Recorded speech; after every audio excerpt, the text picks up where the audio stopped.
from a sonic perspective, like the noises and the sounds that are built around a beat. Beat for dubstep. Beat for dubstep. Beat for dubstep. Beat for dubstep. Beat for dubstep. Beat for dubstep. Beat for dubstep. Beat for dubstep. Beat for dubstep. Beat for dubstep. Beat for dubstep. Beat for dubstep. It's not necessarily great music. I love that. My glow sticks are about to die. My glow sticks are dying. Hold on. Your glow sticks are dying? Oh, shake them. Shake them while you dance. Oh, there they are. They came back. Oh, man. Whew, that was close. Okay, so for anybody that doesn't know, last week we were joking around about making dubstep out of Jimmy's silly noises, and somebody did it. Thank you for that. That was awesome. What's his name? What's his name? I don't know. Let me look up his name real quick because I want to give him credit. I can't remember who it was. J Ideas Productions. At least that's the YouTube channel. Yes. Yeah. J Ideas Production. We'll put a link to that video in the show notes because it's awesome. Thank you. Thanks for that. Yeah. Thank you, J Ideas. Made my night. Episode 140. 140. You know what I realized? Not next week, but the following week will be the 3-year anniversary of this show. Oh, you're right. Isn't that crazy? Remember this stuff. Wow. So this morning I was looking at that because I was getting the show notes stuff ready, and I saw that October 31st was our first episode, and so I was like, hey, I wonder how bad our first episode is. So I went back and listened to part of it. It actually wasn't terrible. I mean, it's not as good as now, hopefully, but yeah. Yeah, we're gonna need some more glow sticks for the 3-year anniversary episode. That's right. I just bought a whole box at Costco. Oh, perfect, Sweet. perfect. Sweet. But it was interesting going back and listening to that because we talked about we kind of introduced ourselves for the first time. I mean, like, you know, in case somebody didn't know any of us, we went around and talked about what we did, and it was really interesting hearing how different things were 3 years ago. Jimmy was talking about being a teacher. I was talking about writing software. And I don't remember, David, if you had gone full time at that point or not. Had you already? I guess you had. Yeah. It's been 3.5 years, so yeah. Yeah. Anyway, it was fun. You guys should go back and listen to it just to be humbled. It's humbling to go back and listen to yourself. But yeah. So. Oh, this show's called Making It, by the way. I didn't say that. In case anybody's new to the show, we don't usually start with dubstep. I'm Bob Clagett, and we have Jimmy Diresta. Hey, what's up, guys? Hey. I love that song, so thank you for that. Yeah, and David Picciuto. Hello, hello, hello. Hello. David, what have you been working on? What's up? So this week I am making new wedding rings. As I mentioned every year that we retire our wedding rings and make new ones every year. And so this week I'm kind of going the segmented piece. Like if you were going to make a segmented vase and you cut out a bunch of pieces and you glue them together. And I'm going to cut out all those little pieces on the CNC and then glue them together with a little hose clamp. Same process as you would if you're going to turn a vase. And then use the CNC again to cut out the actual ring sizes. And that should give me the rough shape of the ring. And then I might throw it on the lathe to insert a little groove down the middle and fill that in with something decorative.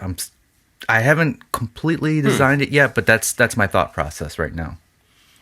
Interesting. I guess that inlay would also kind of act as like a support, like something to hold those pieces in place, right? Yeah, and typically what I've done in the past is I've used veneers, and they're wrapped around themselves in like 3 or 4 layers. That and the glue gives it a lot of strength. And you don't want to cut a ring out of a solid piece of wood because you're going to have weak points where the end grain is. And so my thought with the segmented pieces is it's going to be more straight grain all the way through. And I'm thinking that'll be strong enough. And with the way we do our rings, we retire them every year. Like wood rings won't last forever. And so we're thinking like it just has to last 1 year. And so everything I do is an experiment. and we'll see how it goes. Last year was also an experiment that I tried to cut out of titanium on the CNC, right. And that totally failed. And it wouldn't work at all. Yeah, and so I had to revert back to wood. So I'm curious about that. Are you gonna in the future just stick with wood, or do you think can try some different materials like you did with the titanium? Definitely gonna try some different materials. My cameraman Eric, he is good buds with a guy who runs a machine shop here in town, and they have, speaking of dubstep, they have a machine called a wub wub? A wub wub machine. It's an EDM machine, which most people might think EDM is electronic dance music, but this machine uses a wire cutter and magic to cut shapes effortlessly out of metal. Electrical discharge making or molding. Yeah. Machining. Yeah. Music. You guys probably know more about it than I do, but music. We had some music. So electrical discharge music.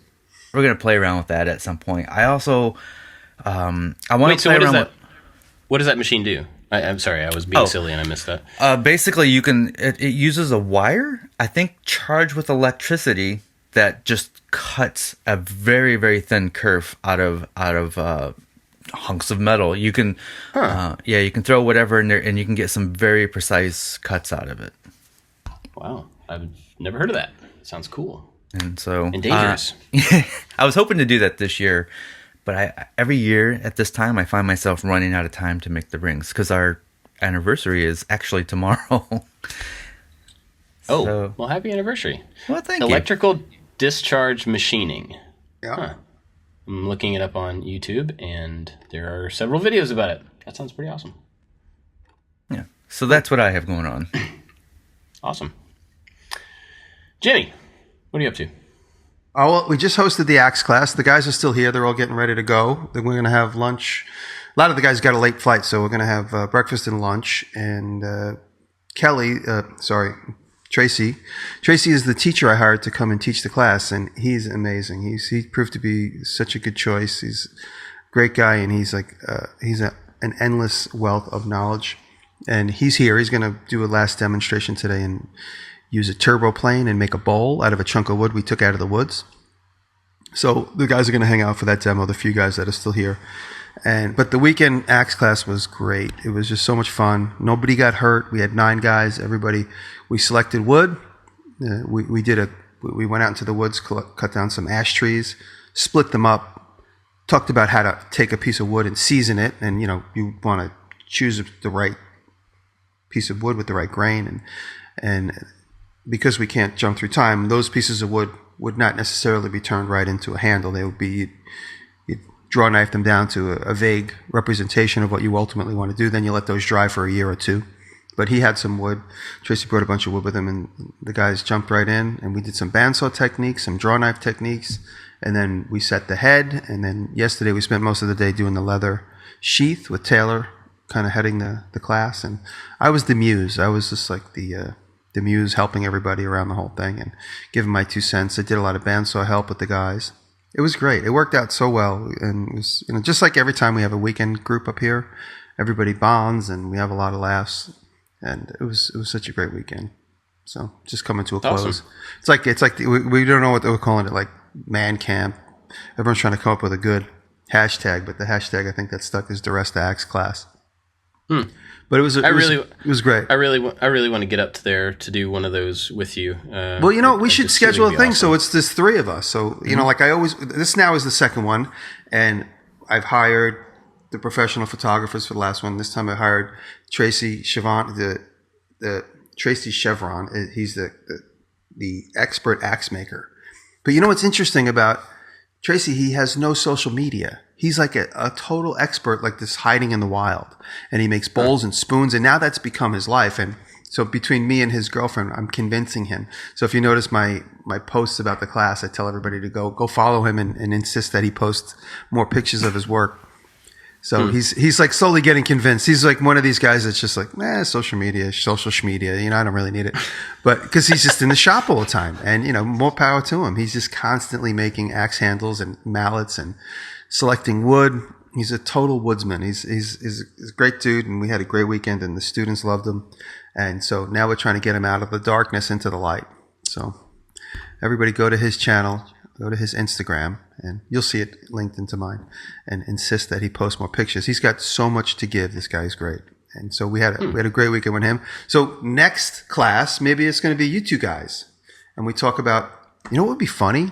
I totally just thought of this now. I swear to God, I haven't thought of this. And Dave's smirking. He's like, what is this coming? What if we did a project weekend where we did a how to make a YouTube video class here? Ooh. Oh. And, the three of us share experiences and, live podcast. Let's think about that for the spring. Oh, I like that. Yeah. That would be awesome. I swear, I just thought of that. I'm like, what could the three of us do together that everybody would relate to? And we could each share our video techniques to a group of 10 guys. Yeah. Yeah. All right. Think that through. Let's think that through. Put that on hold on, I'm writing that down. We probably should write that down, otherwise it will disappear. Because the guys were talking last night about what would be because one of the guys, Nick, who's been here already 3 times, he was here for the TP, and he was here for this, and he was here for the photo class, and everybody wants to know what's next. And we came up with bookmaking, and I'm buying another printing press this week. I'm going to buy a larger Chandler and Price printing press from Connecticut. It's huge, thousands of pounds. I don't know how I'm going to move it, but I'll figure that all out in time. So then I'll have 3 printing presses. And so a printmaking class was another thought process if we did a printmaking class. And then now we have the new one, how to make a YouTube video. Yeah. Or maybe even generalize it more, like how to teach, like how to show off what you do or something. Yeah, that's great. Yeah. Cool. All right. So yeah, how to make a how-to video. A video on how to do a how-to video. So that was such a great weekend, and like I said, thankfully nobody got injured because there was a lot of bandsaw work with the guards up high, digging and cutting into the stock. And at one point, me and Tracy, it was his idea. He makes spoons and ladles and stuff. He's amazing. He just hand carves most of them, but he does a little bit of rough work on the bandsaw. We had a bandsaw spoon off. We both stood at the bandsaws and see who could make it fast. And he does it all the time. So his spoon came out much nicer than mine. I had a little mess up, and I ended up having to cut off 2 inches at the end. So my spoon ended up becoming more like an ice cream scoop. Nice. But it was a great weekend. So if any of you guys are listening, thank you for coming. It was a great time. So I was thinking about this earlier because I was listening to our first episode of the podcast, and you were talking about teaching. And at the time, I think you said it was your 20th year teaching. Probably, yeah, because I ended at 23, yeah. Okay, so now that you've been upstate, you've not been teaching since, I guess, last spring? Yeah, yeah, this would have been like my first or second week of school right now. This would have been I would be going into like my 3rd week of school right now, but I didn't do it. Just because. So after having done it for so long and now not doing it, I mean, have you even thought about that? Have you noticed like teaching is something I've always done in this particular setting and now I'm not? Oh, well, it's funny because there's so many little anxieties that are just linked to the season for doing it for so long. I think to myself, okay, it's Thursday, it's like Wednesday. I'm like, I have to go buy clay for 24 students. And so these little triggers are in my mind because like the beginning of October is where I do the mold making class. I'm like, I got to go down to the Complete Sculptor and buy all the mold making material. But my mind, like my autopilot is telling me that because like the leaves are falling off the trees. It's like, okay, don't forget we got to do the Halloween class. I'm like, wait, I don't have to do any of that. So like the little reminder in my mind, it's like, what are we going to do for the Halloween class? I'm like, oh wait, I don't have to do that anymore. So it's a sense of relief, honestly, because it became more of a chore because no diss to the millennials, but the students became lazier and lazier and less enthusiastic and less enthusiastic. There's always an exception to that. There's always 4 or 5 students that really love what I do. They discover me through class. They discover the YouTube channel, the community through class. Some come into class knowing about it. Usually just 1 or 2 people, if any at all. But the students are just so unenthusiastic and and that's really the reason why I decided to just teach the world. I'm teaching you, we're all teaching the world, the people that are enthusiastic and just want to really be involved and holding this class and having like a really laser focused class on exactly what people want to learn, and everyone's like-minded. You're not going to have one person that's like constantly looking at his phone in a class like this. In school, I look up and like there's like 7 people looking at their phone while I'm trying to teach, and then they like put their phone down and go, "Wait, what was that? What did you just say?" I'm like, if you were listening and not texting, you would have heard. Yeah. So it was a frustrating experience. It was becoming more and more frustrating. And now that I'm going to focus on doing these classes here, and it's really organic. Everyone's like, why don't you put up a website with a schedule? I'm like, that's really, honestly, I need a person to help me do that because it's not me. I can't do that. And then if I put up a thing of the class, the thing would stay up there for a year and a half. It would have 2-year-old date on it. And that's just, I know that I'm not that capable as far as web stuff goes. So when Taylor and I come up with a concept, put it out on Instagram. And the other thing too is I don't want to have like too many people. So we had just the right amount of people, like maybe 18, 20 people applied. And out of that, 9 could make the date and the price and the schedule. And, now we have their contact. A lot of people said, please let me know early next time, so they're on the wait list, so to speak. But I like it being more of a more organic thing and not necessarily like, okay, boom. And then when the building is going to go up in the back, it'll make life a lot easier because we ended up every morning we got up, we go to we have breakfast in the backyard. My buddy came and cooked for us, my buddy Derek. Derek, thank you, buddy. I love you. And then we would all get in cars and go down the block to the workshop and spend the whole day in the workshop till about 7 o'clock. And it was great. It was and then the guys that would finish early would trickle off and come back to the house and, use the bathroom, take a shower because there's always a wait for the bathroom. So it worked out really good. The guys, like I said, the guys that would finish up early and then they're just hanging out, watching and talking. And then they like whisper to me, they're like, can I get out of here? I'm like, yeah, go to the house. Go do what you want to do. And it was really organic and it worked out well. And I could see like a little pattern developing from last year's class to this year's class. And I try to make it a fun environment for people to get experimental. Even though it's like not in the class description, I taught a couple guys how to weld last night. We played with the laser cutter. At one point, Nick set up the laser and we ended up engraving a bunch of things that say Diresta's Axe Class and leather scraps. So it was great. It was like, and just being in that room full of tools and somebody's never like, oh wow, how does this printing press work? Oh, you rotate this and this. Oh my God, I never even knew how these work. Oh, how does a laser work? So just having all these things around me in the environment, it just makes it much more of a richer experience, I hope, for the people that come. Yeah, I bet. Yeah, it was great. Just the freedom for them to be able to see something that they don't understand and ask about it and get an immediate mini lesson. Yeah, I bet that's huge. Yeah, it's great. And then we come back to the house and we sit and eat and we talk till 1 a.m. Everyone just hanging around, BSing and just sharing stories. We have the scar contest, all stuff like that. I always win the scar contest. I bet you do. Yeah, Janky Pinky. Janky Pinky. That's the next dubstep song. You should build a bathhouse on your property, so like when people come, they can go out to the new building, work, and then there's like a separate bathhouse where everybody goes and showers and whatever's. Well, we have right across. There's like a truck stop. So I said to guys, like, if you don't feel like waiting in line, or if you don't feel like you want some privacy, go to the truck stop.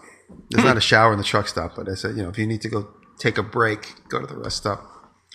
And a lot of guys are like, I'm going to go get a stick of butter. I'll be right back. They're gone for an hour. Do that thing down in the... But, no, it's been good, though. Like I said, some guys get up at like 4 a.m, take a shower. Or when the class is trickling apart at the end of the day. Yeah. It worked out great. And we ended up having 9 students, and Taylor was trying to sell 15 slots, where 5 people would have stayed off-site at like a hotel or something.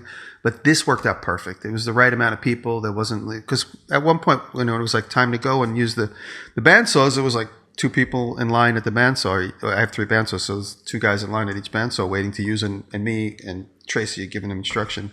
But it ended up working out perfect. If there was any more, it would have been a little bit of a distraction, and guys probably would have gotten frustrated not having the attention of Tracy and I. It sounds like a really good excuse to buy more bandsaws to me. It does, I have them. I just kind of have them in storage, so I got to break them out and get them going. So it's air quotes for the people. I need more bandsaws. Yeah, just like I need another printing press. Yeah, totally. It's awesome. Not an addiction. It's a sickness. Well, I had an interesting week. I worked one day last week, which is weird. But it was a combination of the kids were out of school for Monday, and so we did family stuff and got to spend time together. I worked Tuesday in the shop, did some stuff, and then I went on a trip that I can't quite tell you the details of yet. It's under NDA. But I was gone to Toledo, not Toledo. I was gone to Dayton, Ohio, Wednesday to Friday.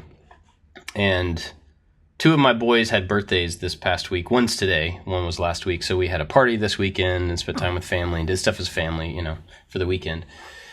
But in Dayton, it was super cool, and I cannot wait to be able to fully talk about all the stuff that we did. But while we were there, I went to the place that you've talked about before, Proto Bar. Yes. And did you ever get to go into the agency that made that place? I went into the shop that's behind there, and then there's the agency next door. Yeah. Right? I did not go into the agency next door. Okay. Well, so anybody that doesn't know what we're talking about, there's a place called Real Art. They're a creative agency in Dayton, and they were a part of this thing that I went there to do. And they have a bar, makerspace. It's called Proto Bar, and it was super cool. And David's talked about it before, so I may be rehashing stuff he's already said. I apologize for that. But they have the world's largest claw game on the inside of it, and it's as big as my office. The pit, the ball pit is as big as my office. And they have a custom video game that they made that's Tesla versus Edison, and it's like a kind of Street Fighter style, fighting game. And whoever loses gets their hand shocked, the joystick shocks them, like an actual electric shock. Yeah. I hate that. Yeah, it's not the vibrate fake shock like you get at some of the video games. This is an actual electrical shock. Yeah, Kelly beat me. Oh, nice. Yeah. I won. I still got shocked, but I did win the whole game, so that was cool, as Tesla. And the company is just really cool. I got to see a lot of the stuff that they work on, a lot of their different types of projects, and obviously the stuff that they were involved in with the reason I was there.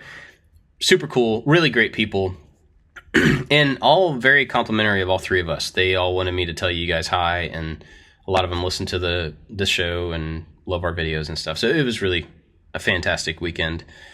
Lots of cool stuff coming out of it. And I met a guy. This is something I know you guys would really appreciate. I met a guy named Dennis. Dennis is a woodworker, really nice guy, but he was there kind of part of what we were doing. He lives in Tennessee. And so we got to talking about woodwork, and he makes a lot of bowls and kind of rustic furniture. He built his own log cabin from scratch, milled the lumber, every single thing in the entire house. And it's not like he said log cabin. I'm thinking probably a one room little, a hunting cabin type thing. No, this is a legit 2-story giant front porch, house, log cabin house. And it was gorgeous. And it was so impressive. And he has pictures on his phone. He's just kind of flipping through. He's like, yeah, I did this and I did this. And the steps inside the house are all live edge walnut slab steps. Man, beautiful. This place was amazing. So it was really awesome to see that. Kind of gave me some inspiration. Just he'd been working on it for, I think he said 20 months, and it was just a project. He was his kids are out of the house, and he was just I want to build a house, and so we built a house from scratch. It was pretty unbelievable. Another thing, though, that was really cool, and he used this to make this thing. He built a bandsaw, like a sawmill, out of a motorcycle. And so that's cool. The bandsaw part, the wheels of the bandsaw are the wheels of the motorcycle. So there's a motorcycle sitting on top of this big thing, and he cranks it up and pushes boards through it. And it was the craziest looking thing. And it worked. It worked really well and really fast. And, when you see something like Matt Cremona, where he's made this giant bandsaw, which is an amazing thing by itself, this one was way more lo-fi. He literally just took a motorcycle and stuck it on top of a thing and put a blade on it. It stays on the tires. it just, it's crazy.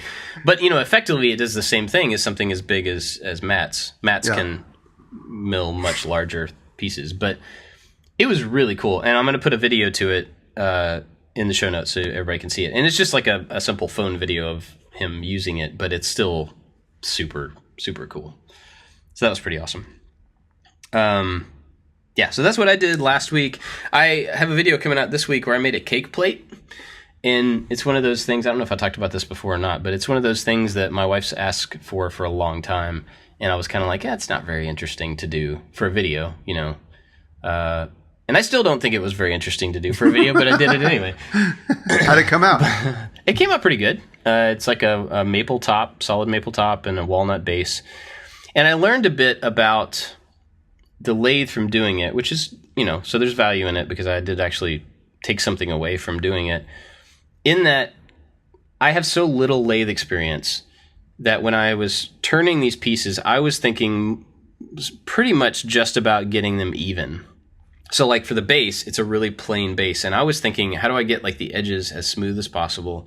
How do I get a nice round over on it? And so when I'm focused on just that piece, I got it smooth and round. And then when I took it off, I looked at it and I'm like, that's a horrible base for something. Like it's super plain. There's no detail. There's no contour.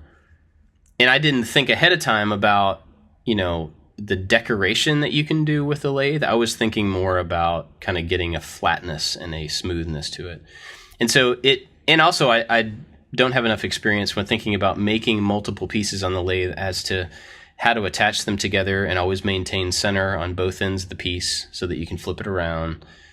You know, like I was cutting things off and then going, oh, wait, now I don't know where the center is. Like I needed that center so that I could flip it around. And it's usually the very last thing you try to do. You maintain it as long as possible. Yeah. So, you know, there's some good experience came out of it. And then you guys, I would imagine that neither one of you have ever played the video game Portal. But I know you've heard of it, David, because of your tattoos. People always bring it up. Anyway, there's a video game called Portal. And part of the whole video game is that you're going through these like these tests kind of thing. And they always say like, at the end, there's cake. Just go through this test and then we'll give you some cake. And it gets through the whole game and it turns out that it's way more sinister than you actually thought. And the cake is a lie. And so there's this joke that anybody that's played that game is the cake is a lie, the cake is a lie. And so I made this really nice, maple top, walnut base cake plate. And then I lasered a tiny piece of cake and the word "a cake is a lie" right in the center of the top of it. So my wife didn't get it at all. And a lot of people won't. But anyway, I gave it to her yesterday, and she was like, "Oh, from a distance, I thought maybe that was a sweet little love note to me." And I'm like, "No, it's kind of it's a video game joke. I'm sorry." But anyway, so I did that. Yeah, that was last week. Couple things. I wanted to thank people who last week I talked about TIG welding. You know, we talked about that a bit. Yep. And I had several people who are professional welders reach out and say, like, you know, if you have any questions, if I can be helpful at all, let me know. And that was super cool. Thank you. And I probably will take advantage of that. And then this weekend, so the day after this show goes out, I don't know what those dates are. I should probably have looked that up. But anyway, this weekend, Maker Faire in Atlanta, which I typically go to, but I'm not going to, and Mini Maker Faire in Louisville, which I am going to go to. So, oh, cool. If anybody's in those areas, there are some maker fairs going on this weekend. And, yeah, you should go to them because they're awesome. That's all I got. What are we talking about today? Well, we were brainstorming this morning, and I think what we came up with was let's talk about some people in our field that we like and talk about maybe why we like talking about them. Yeah, so a little disclaimer. Can I break in there? Please, again? go ahead. This is, I want to humble myself here in front of everybody. Our friend Chris Burton posted in the I Like to Make Stuff group a post that was like, you know, whose videos do you always watch as soon as they go up? And so it was a bunch of people were posting channel names and everything. And I looked at this list a couple of times, and my initial reaction was, wow, I don't see my name there very much. And it took me a split second before I realized what a selfish and stupid thing that was to think. Because, I mean, the point of that list is not like, hey, everybody pat Bob on the back. It was who's interesting so that other people can find interesting people. That's awesome. I'm so glad of that. But, I realized that my initial reason for looking at that post was purely selfish, just to see how many people wanted to say my name. And that's such a stupid thing to say. So I'm saying that out loud. Hang on. I'm saying that out loud so that everybody knows that I'm aware of how selfish that was. But also to preface this conversation a little bit in that not everybody that's awesome can be mentioned right now. Yeah. And so if we don't say your name and you make content or you do something that we're aware of and we don't say it, please don't take it as an offense, like that we're intentionally leaving you out. We can't say everybody. Right? Yes. Bob, I was going to say for your penance, go say 22 Hail Marys, 48 Our Fathers. Yeah, and we also haven't prepped this list, so I think we're just making this up off the top of our head. We're making up as we go, and that was when we came up with it. I'm like, that's great, that'll be awesome. We can talk forever on this. And then I was like, I'm concerned I'm going to leave somebody out, and it's going to be offensive, and so yes, so not everybody can be mentioned, and this is we could probably do many shows on this topic. Yeah.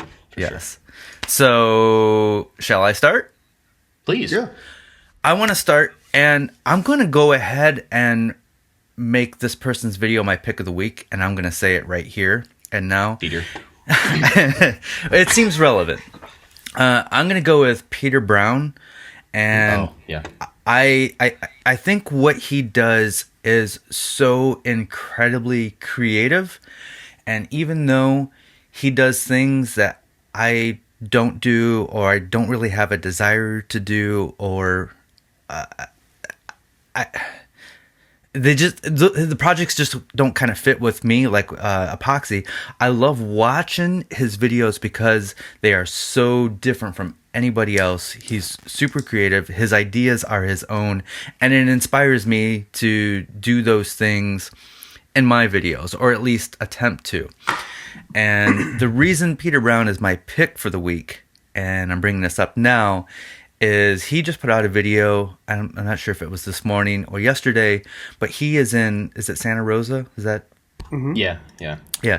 And his town is just devastated by fires. Peter's okay, but many of his neighbors and his friends are not. They've lost their homes and whatever.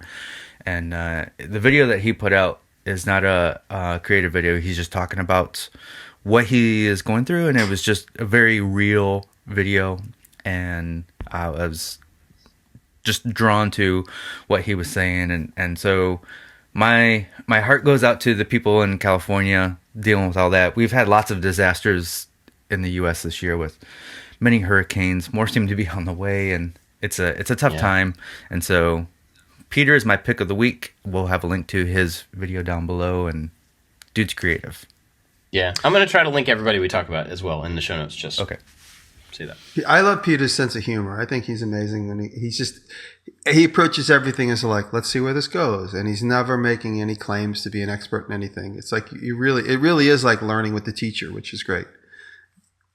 I remember early on he was melting plastic and basically making stock out of plastic bottles. That was what hooked me on Peter in the beginning. Yeah. Yeah, you make a good point where he does post a lot of his failures. He's like, I don't know where this is going to go. This might not work. And many times it doesn't, because the outcome is unknown. And I love that about him. Did you guys remember?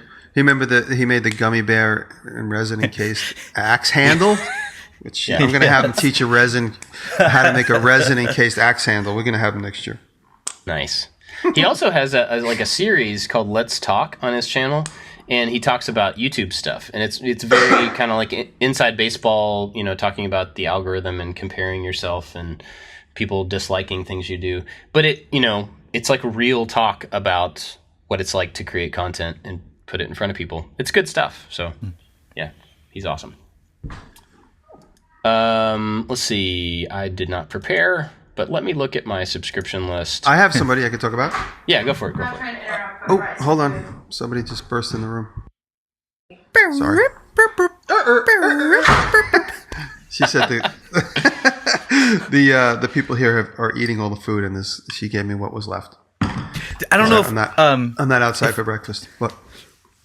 In the maybe this doesn't make it into the podcast, but in the extras for last week's episode, Jimmy let a couple words slide, and I had to bleep them out. So I used your as the as the censor. That's awesome. That's good. That's good. At the end of the show, remind me, and I'll explain why I started going. I'll explain where that came from at the end. Maybe I'll do it in the after show, because it's really not that big of a funny story, but it is funny. So I wanted to talk about, before Taylor bursts through the door at my breakfast, I wanted to talk about this old Tony. And everybody kind of sees the love affair that's taking place between me and this old Tony. And he was in New York last week, and unfortunately I missed him. He's a creative machinist. He's not only a creative machinist, he's a creative filmmaker and a comedian. And I've said it before, like all these three things come together in one of the most unique guys on YouTube. And I found out about him through my buddy Kevin, who's like, "Oh, you ever watch This Old Tony?" I was like, "No, I don't know who that is." And the minute I watched his first video, I got hooked. And with every one of his videos, he tries to top his production, writing, storytelling. And he just gets better and better. And he's the type of guy that needs hundreds of thousands of subscribers. But it is machining, and machining in general is an acquired taste. But he makes it super funny, where, like, for instance, he's going to bandsaw 10 pieces of steel out of a bar stock. And he'll turn it into something interesting where he'll make it look like a sushi chef. And he's got really good editing skills. So he'll make it look like he took the bar stock and cut it up with a knife. And what actually took him probably 45 minutes to cut into 10, he turns it into a 3-second clip on his channel. So he could move forward with the story. And he takes these opportunities to make super funny, interesting visuals. And not only that, I mean, he's constantly regurgitating information about CNC machining and machining in general, and bits and burrs and hold downs and just all this stuff that's incidental in machining. And he did a little bit of machining woodwork, not necessarily always metal. And he and I collaborated recently on the Knuckle Duster, which is a pair of brass knuckles that is also doubles as a shop duster that goes on the end of your compressor hose. So if you haven't seen This Old Tony, or even if you're not a machinist, you're not interested in machining, or you think it's too boring, or it's not for you, he makes it approachable. I mean, and if you notice in his comments, a lot of people say, "I don't even do any of this stuff. I just think you're hilarious." So he makes it's the idea, and this is what we're all doing, the idea of transformation. You start with a bunch of materials and you transform that into an end product. And that journey, making that journey interesting, is what it takes to make an interesting YouTube channel, or make an interesting teacher on YouTube. So you've talked about him several times before, and I had never watched any of, like, a lot of the things that you mentioned that are metalworking are things that I'm interested in, but like I don't necessarily need at that moment when you've mentioned them, so I don't ever get around to watching them. Well, the one about your Knuckle Duster was in my watch later list, has been for a while. And so I was on plane this weekend, I finally watched it. And as soon as I got into watching his video, I was like, man, like, why didn't I start watching this guy earlier? Like, they're really entertaining. He's great, right? And you're right. There's a bunch of knowledge in there that's kind of wrapped up in jokes, or in, like, interesting editing that you're getting more out of it than kind of meets the eye. Yeah. So, yeah, I second that. He did a great series. I need to watch more of them, too. He did a series on making his son a small go-kart. And he put the steering mechanism together and apart like 5 times. He's like, I did this, I tried this. And he goes into the math of it. Like, I learned more about, like, the science of steering on the front of a car watching that than I ever, like, I'm like, just attach wheels to it.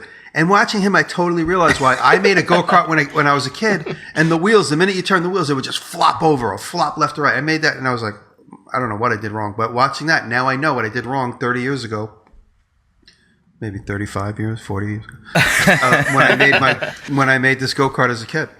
Yeah. So you get bombarded with knowledge that you don't know you didn't know until you see it. And, I think what draws me to his channel is I'm never going to do any of that stuff, or at least not anytime now. But you get to see the process of creation, which is one of the reasons I watch many of these YouTube channels that we talk about. I like seeing other people's process. I learn from that, so I can apply that to the stuff that I do. Yeah, totally. So I have kind of a combo. They're just related here. I was gonna say just Chris Salamone from FourEyes Furniture, but it's also kind of combined with Ben Ueda from Homemade Modern is also there, and they do a podcast together with Mike from Modern Build. So I'm gonna say all that together for different reasons. So when I make my videos, I try to make them like lean. Like, that's one of my guiding principles, is trying to make them as lean as possible so that there's nothing unnecessary in them. They're compact, they're fast, they're, like, lean is just the word that I use. And Chris doesn't do that. He tells stories with every piece of furniture that he makes, and his videos are, I don't mean this in a negative way, I mean this in a positive way. His videos are slow, they are drawn out, they take their time, and he does a really good job at like his pace, his speaking pace, and the pace that he actually does work at. It really lends itself to telling a good story and showing the creation of a thing. You get to hear a lot of why he's doing things rather than just what he's doing, and I think there's like tons of value in that. They're just really good, and he makes beautiful furniture that I aspire to be able to make things at that, that finesse and that creativity. That's really cool. Ben's stuff, he combines materials in ways that I always, every time I see something, I'm like, man, I wish I had thought of that. He did a concrete bench with a walnut inlay, and it wraps over the edge, and it's these geometric shapes, and it's awesome. It's just the way that those white concrete and dark walnut work together, and it's all embedded in as one piece. So cool. And I wish that I had thought of that before he did it. I love Ben's simplicity. Ben, like he gets an I-beam and just cuts an arch out of the middle and makes a beautiful steel bench. I love how Ben approaches everything so simplistically. And of course, his videos are nice and clean and sterilized, but at the same time, it makes it approachable for anybody who wants to get into making stuff. And Ben's, even though his designs are super simple, in many cases, they're extremely sophisticated. And they come with a lot of knowledge that he brings to the table and his experience as an architect. So it's a great channel to watch. Yeah. And so they do a show together called a podcast called the Modern Maker Podcast, which is there's a lot of making podcasts out there now. It's one of the ones that I enjoy the most. So if you don't listen to that, listen to it. When it comes to Ben's stuff, I love the simplicity. If you think back to furniture that has lasted generations, whatever style that you look at, the ones that pop into your mind are usually the really simplistic ones, like shaker furniture or certain chairs from the 50s and 60s. You think of like it's minimum, like there's only the necessary amount of pieces that make up this thing. And I find that, at least for me, like really ornate pieces with lots of trim and curves and this and that don't stick in my brain because maybe it's just too complicated and there's too many angles and too many pieces. And so that's what I love about Ben's furniture is it's memorable. It's a concrete slab with this and that, and then that's it. And then anybody can make that. Yeah. Yep. All right. Who else has got one? All right. So for my next pick was also a combo, but they're two unrelated. And one is Chris from FourEyes Woodworking that you mentioned, and Frank Howarth. They don't make the same videos, but I'm putting them in the same category because they are the complete opposite of my videos, and I love watching them. It's a low energy video, and they tell a story. It's more than just, hey, look at me build this table. It's, hey, I'm building this thing because I need this thing to do this or that. And they tell the story of the project throughout. And it's really relaxing to watch their videos. And I'm just like, when I'm watching their videos, my phone gets set down, right? And I'm just like, I'm into it. And that's when I know I really You're like not doing what Welder and I call redlining. You're not redlining the video? That means tapping your phone to see how much time you got left? Yes. Did you guys make up that term? Me and Welder, because Welder would be showing me a video and like all of a sudden I'll tap the screen. He's like, oh, you're going to redline me? You're going to do that to me? You're going to redline me? That's amazing. Awesome. I love that. Yeah. I do that all the time. I'm like, oh, yeah. Like, oh, there's a minute left. This is great. When is it going to be over? Yeah. This is great. I love that. Yeah. And that's all I have to say. They're both creative and just really well done videos. They could be on PBS. Yep. I got, and I haven't been watching them as much as I'd like to just because I've been so busy in life, but I love the Samurai Carpenter. I think, he comes across as a snarky know-it-all, but that's that's like his thing. But he is a snarky know-it-all, and he is a know-it-all. He's so skilled at doing what he does. And he just was in Japan, and he competed in the shaving contest where you ever see the bunch of Japanese guys around shaving the thing, getting the thinnest layer out of the hand plane. And so that video's up. I got interrupted. I got redlined on that video because there's a house full of people, so I watched part of it. But I love how passionate he is about what he does, and he's very honest, and like honest to a fault, I think, as far as his channel goes. But it doesn't matter. He's got some loyal fans, and I think he's a good guy to pay attention to. And a lot of guys get turned off by him, but if you stick with him and you kind of take it, he's snarky, but if you pay attention to him, he's really just kidding. But it's his sense of humor that keeps him in that snarky behavior. But the guy knows so much, and he's so skilled, and he knows a lot about hand tools. So he inspires me. His perfection, his level to attain perfection inspires me, because that's not in my DNA. But I try. I'm looking through my list, and this is unrelated, but I'm surprised at how many people are in my subscription list that I have not seen new videos from in a really long time. Everybody's moving. That could be it. Have you guys noticed a trend of people who were regular creators slowing down? I have a theory on some of this, and okay. I think the larger you get, the more production that you put into your videos, it tends to put out less videos.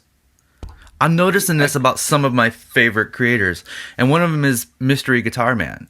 Like, he used to put out videos all the time, but now his productions are big, and he has a big studio and has a full crew, and now it's like once a month instead of like once every 2 weeks. Yeah.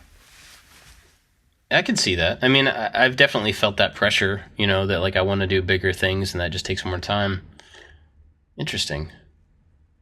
Well, let's see. So we've kind of talked about, I know I've talked about him before, but Andrew Huang is not in the place that we are. Like, he doesn't make things that's not entirely true. He makes music. But the thing I love about Andrew's videos is that he has a vast knowledge of music production, and both from like a digital production standpoint, but also just musically. He understands music, he understands sound, he understands writing, and just does a really good job of giving you a bunch of production knowledge while playing his music and showing you how he's creating music. And then also his videos are just like kind of top notch. So they're just extremely well done. They're slick, they're to the point. And anytime that he's just playing his music, the visuals that go behind the music are really, really good. He's a cool guy. I've met a couple times. We've talked over email a lot and stuff. He's just very cool. And so even if you're not necessarily into producing the music or even into the style of music that he plays, if you like music in general, there's probably a lot of value in just checking out some of his videos, because I really like what he does. So, Andrew Huang. I agree. I love watching his video. I have I don't have any kind of like connection to the style of music he plays, but his hustle is there. I mean, how does he put out so many videos in such little time? Because there's so much going on. I mean, yeah, he puts out a lot of videos, but he also produces a lot of music. Like, he's super prolific with how often these... I mean, I guess there's at least one new song for every video, and he releases videos like twice a week or something. Yeah. It's crazy. Yeah. Another thing about him is he talks about getting started or giving up on a project, and he's like, you know what? Today we're gonna finish a song that I started 3 years ago. And he'll take a screenshot of a folder of old songs, and he'll throw them up on Twitter and say, "Guys, which song should I finish?" People vote, and then he just finishes the song, and he's like, "Yeah, why didn't I do that 3 years ago?" I love that. Yeah. So, speaking of hustle, I'm gonna go with Brad from Fix This Build That. He's got I haven't seen the size of his YouTube channel recently, but I'm assuming it's growing fast. And his Instagram is insane. His Pinterest game is inspiring. and he has a great new podcast called Made for Profit, and it's about makers trying to make money at what we're doing, either selling the things that you make, getting clients, or producing content like what we do. And so the guy is all over the map as far as like where he's out there. YouTube, podcast, and Instagram and Pinterest. He's just really good. I love his hustle. I'm pretty sure he just recently quit his job to do this full time too. Yeah, he did. Yeah, maybe a couple months ago or something. Yeah, like recently. Yeah, and all around good dude. Yeah, for sure. Right. I was going through my subscription list, and I want to talk about Laura and April, and a couple of the other girls on YouTube that really kick butt, and how they never stop. I mean, April is constantly. I know recently she's flying in and out of New York from her Instagram.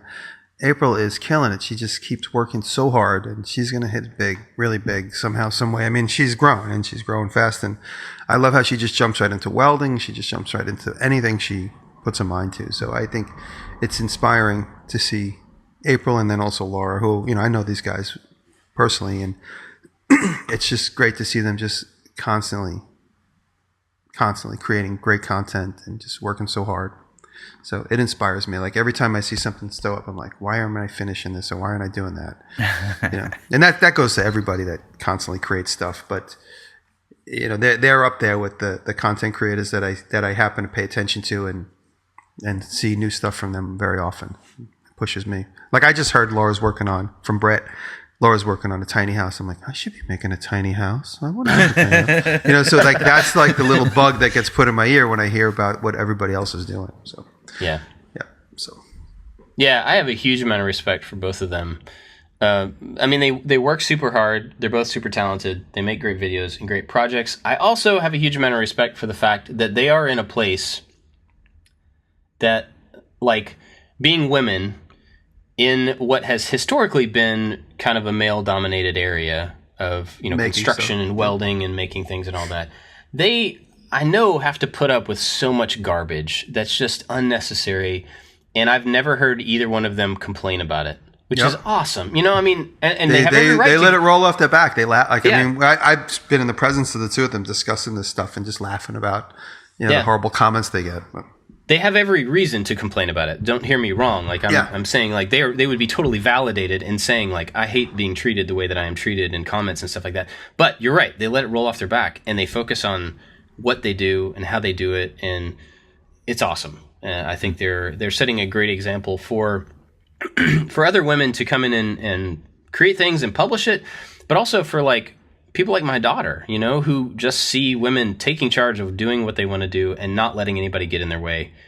It's fantastic. And I have a huge amount of respect for both of them for that, and just for the work that they do. I mean, they're both good. They're both really good.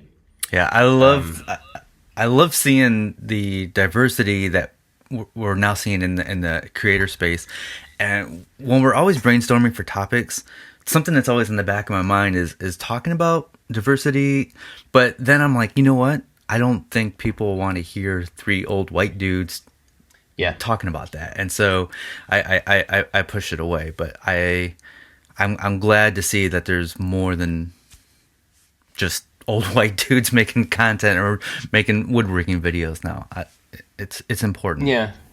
And another side to that, like another angle, is that we are also American. All three of us are American. Yes. And the making crowd and the content creation crowd in the U.S. is huge.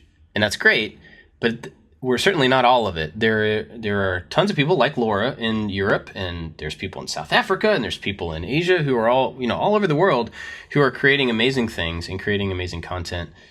And I mean, I hope that not just American people and specifically white dudes are the ones who are getting all the attention here, because there's a huge diverse making community. I mean, I'm with you. Like, what room do we have to talk? We're the privileged ones in this situation.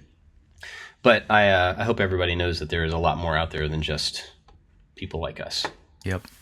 So, Speaking of international people, Mike Boyd. I've talked about Mike Boyd before. Yes. Recently, Mike Boyd does the Learn Quick videos, and he just takes random skills and different things and tries to learn them as fast as possible.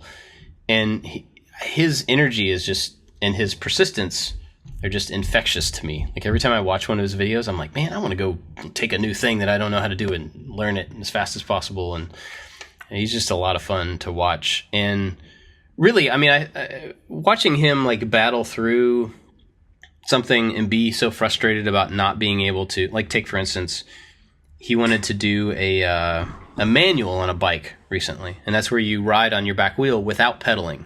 A wheelie would be pedaling. Manual is just holding the bike up without pedaling, which sounds like it'd be about the same, but it's probably way, way harder to do. And so to watch him like fight through that and get frustrated, but then eventually get it and be so super excited, it made me be like, man, I give up on things way too easily.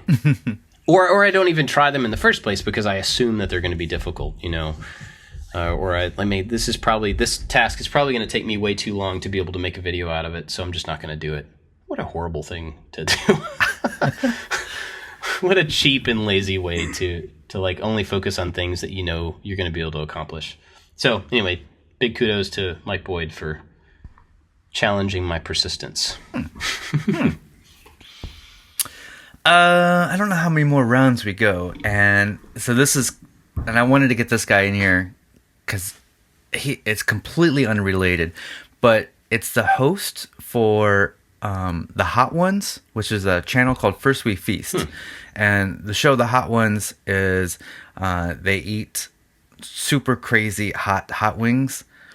And the host, Sean Evans, interviews people while they eat. Yeah, while they eat 10 different hot wings, and they start with hot to insanely hot, and they move up. And every time they eat a wing, Sean asks them a question.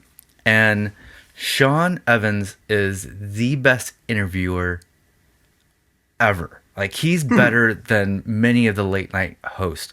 And when you watch the show, this is a YouTube show, by the way. When you watch the show, so many of the people being interviewed say, "You're such a good interviewer," or "That's such a good question." It's because he relates. He's not full of hype, and it's just really, really good stuff. So check out The Hot Ones, which is a show on a channel called First We Feast with the host, Sean Evans. Nice. I remember you talking about that before, and I never got around to watching it. I'm glad you brought that up again. Because now I'm looking through the site and the number of people that they've had on that show, like some really funny and interesting, famous people. Yeah. Nice. Yes. That's awesome. And the pictures of people eating super hot wings are really funny looking. I wouldn't last. I would get to like the second wing, and I'm like, I'm out. That's it. Yeah. Same here. I want to give a shout out to Trustin Timber because he inspires me as well. Because when you think about where he came from, I mean, I don't know him extremely well, but I think he was a fashion photographer before he got into YouTube.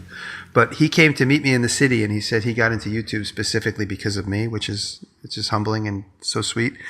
But he is so passionate. And again, I talked about Samurai being passionate, and we all are, obviously.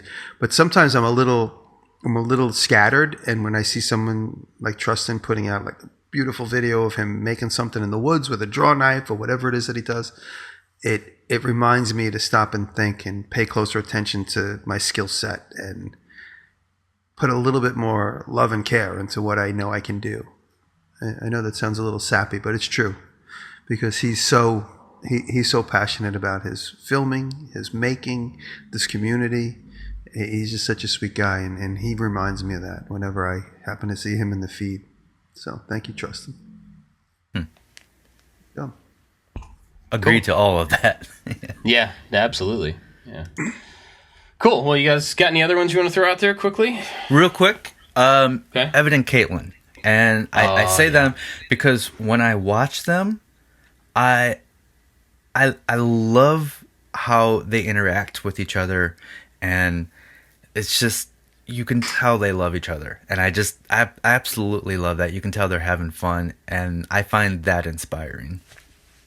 Yeah, and we had the pleasure of being able to hang out with them in New York, and they are exactly like that in person.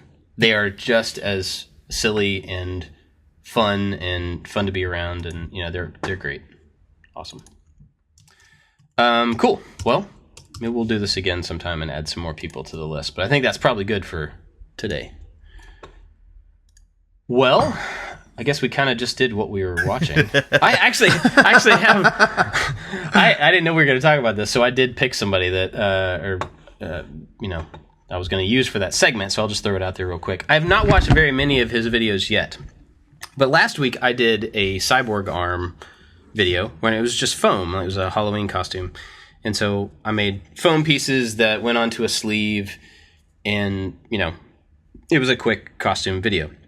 Somebody left a comment saying, and they weren't even talking to me, they were talking to somebody else, but they mentioned this guy's channel. His name's Dave Guyton, and his channel's called like Armor Templates or something like that.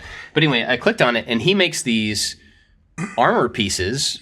He made a cyborg arm, which was the reference, so why they pointed him out. But he does it all out of sheet metal.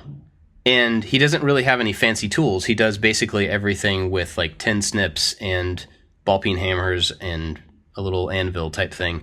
And so it's all kind of manual metalworking, but he makes these really awesome curved, smooth armor pieces that are, some of them are futuristic, some of them are like old school. He makes these like jetpacks and stuff, and it's all just costume pieces, but it's sheet metal instead. Very cool stuff, and I'm really glad that somebody pointed it out because I'd never heard of him before. So it's just an interesting addition to a lot of the costume and prop stuff that I already watch, that is usually 3D printed based or foam based or more accessible materials. But then this guy takes metal, which seems kind of inaccessible, and manipulates it with basic tools, and that makes it accessible. So I think that was really cool. So check out Dave Guyton. Oh, you know who I wanted to mention? Somebody I just found, and got to give me a second to find out exactly what his channel's called. Scott Turner. I thought he had a different name for a channel. I thought it was For Me or something like that is the name of his company. So check out Scott Turner. He's a metal worker. He's in Australia, and he does things the hard way, but he gets them done, and it's incredible to watch. He makes chairs out of just scrap pieces of metal all put together to make a whole new shape.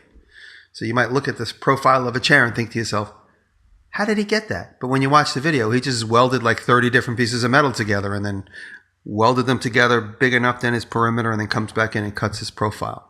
So it's a simple thing, but most people would look at the side and think, oh, I need a piece of metal that's 3 feet by 3 feet, that's this thick. He made the whole thing out of these small little pieces. But when you look at the finished product, it looks like a beautiful flow-forming piece of steel cut out of a big plate. So for that, and he made a little anvil, and recently is his most recent video. But check out Scott Turner. Give him some love. Sweet. Cool. Well, before we go, I want to thank our Patreon supporters. Everybody over there, we're really grateful for the support. And we've had a lot of new patrons over there recently, and that's fantastic. So we're grateful for all of you at any level. But I especially want to thank our top supporters, Wise Old Dow, Evan and Caitlin, that we talked about, Corey Ward, Malton Make, A Glimpse Inside, Works by Solo, Torbil Terry, Katie Freeman, who's new, and Make Build Modify. So thank you for the support over there, guys, and we'll see all of those folks and every other Patreon supporter on the after show that we do right after this. And I think Jimmy had something he wanted to talk about in the after show. I can't remember what it was. I'm trying to remember. I didn't take notes. Oh, your sound effect. Yes, your little sound effect. Oh, yeah. Yeah. It's a boring story, but it's funny. So if you want to learn about that sound effect, as our Patreon support just drops off the map. It just disappears. All right, cool. That's it for this week, guys. We'll see you next time. thanks everybody. Love you.